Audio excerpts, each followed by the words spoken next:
Bonjour et bienvenue dans cette vidéo dans laquelle nous allons continuer donc sur la portée des variables. Dans la vidéo précédente, nous avons vu donc un mot-clé très important, c'est le mot-clé global. Et dans cette vidéo, nous allons voir un autre mot-clé, à savoir le mot statique. Donc voyons d'abord un exemple. Donc je vais créer tout simplement une petite fonction. Je donne toujours des exemples simples à comprendre. Donc je vais la nommer par exemple ajouter 10. Je veux tout simplement créer une fonction qui permet d'ajouter 10 à une valeur, ou bien à un nombre, tout simplement. Je vais donc déclarer une variable locale, c'est-à-dire à l'intérieur de l'espace de la fonction. Donc je vais mettre par exemple la variable x égale par exemple à 100. Et je vais maintenant faire un affichage pour afficher la valeur de la variable x, tout simplement. Donc la valeur de la variable x et je vais concaténer pour afficher sa valeur, tout simplement. Donc sa valeur c'est x. Et je vais concaténer pour un retour à la ligne br. Voilà.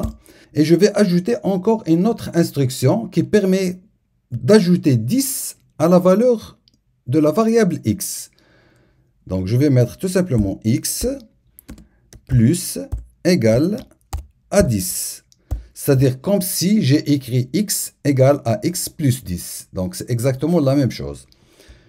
Donc, je vais maintenant exécuter cette fonction, bien appeler cette fonction. Donc, je vais mettre ajouter 10. Je vais enregistrer et je vais ouvrir mon navigateur. Donc, localhost. Et voilà, donc la valeur de la variable x est 100. Donc, rien de spécial jusqu'à ce moment-là. Donc, tout simplement, on a exécuté la fonction. La valeur de la variable x, qui est une variable locale, donc est égale à 100. Donc, on a pu donc afficher donc sa valeur à l'aide de cette ligne de code. Mais normalement, on peut comprendre que cette valeur a été donc incrémentée de 10. C'est-à-dire on a ajouté 10 à cette valeur. Donc, je vais maintenant exécuter une nouvelle fois donc la même fonction pour voir si la valeur de la variable x a changé ou non. Donc, je vais enregistrer et je reviens à mon navigateur et j'actualise. Donc, vous remarquez, dans les deux cas, on a affiché la même valeur, 100 pour la variable x. C'est-à-dire, tout simplement, qu'une variable locale, c'est le cas de la variable x, c'est une variable locale, définie, donc elle est définie à l'intérieur de la fonction, donc sera tout simplement détruite ou supprimée dès la fin de l'exécution de la fonction.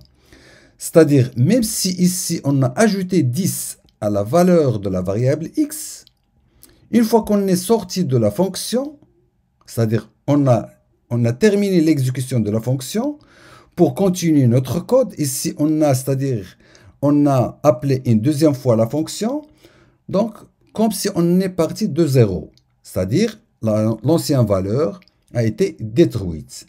Mais parfois on a besoin de sa valeur finale pour l'utiliser lors d'une autre exécution, par exemple. Ici, donc, on a ajouté 10, mais lors de la deuxième exécution, on n'a pas trouvé l'ajout de la valeur 10 à 100. Donc, pour pouvoir donc enregistrer la dernière valeur de la variable x, on doit utiliser un mot-clé qui s'appelle statique. C'est-à-dire, ici, on va mettre tout simplement statique x égale à 100. Et on va voir maintenant si, lors de l'exécution pour la deuxième fois de la même fonction, est-ce qu'on va pouvoir donc afficher la dernière valeur de la variable x, c'est-à-dire en ajoutant 10 à 100 ou non. Donc, je vais enregistrer et je vais actualiser de nouveau mon navigateur. Et vous voyez bien au début, on a affiché la valeur de x est 100, mais lors de la deuxième exécution de la fonction, on a affiché 110. C'est-à-dire, Maintenant, notre programme a pris en compte la dernière valeur de la variable x.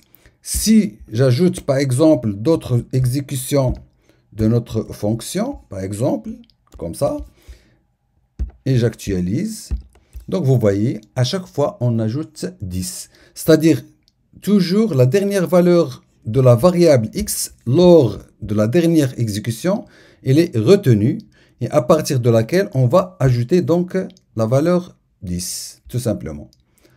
Voilà donc un mot-clé donc très important, donc qu'on peut donc certainement on aura besoin de l'utiliser si on veut garder donc la dernière valeur d'une variable après avoir terminé l'exécution de la fonction. Donc c'est tout pour cette vidéo et je vous dis à tout de suite.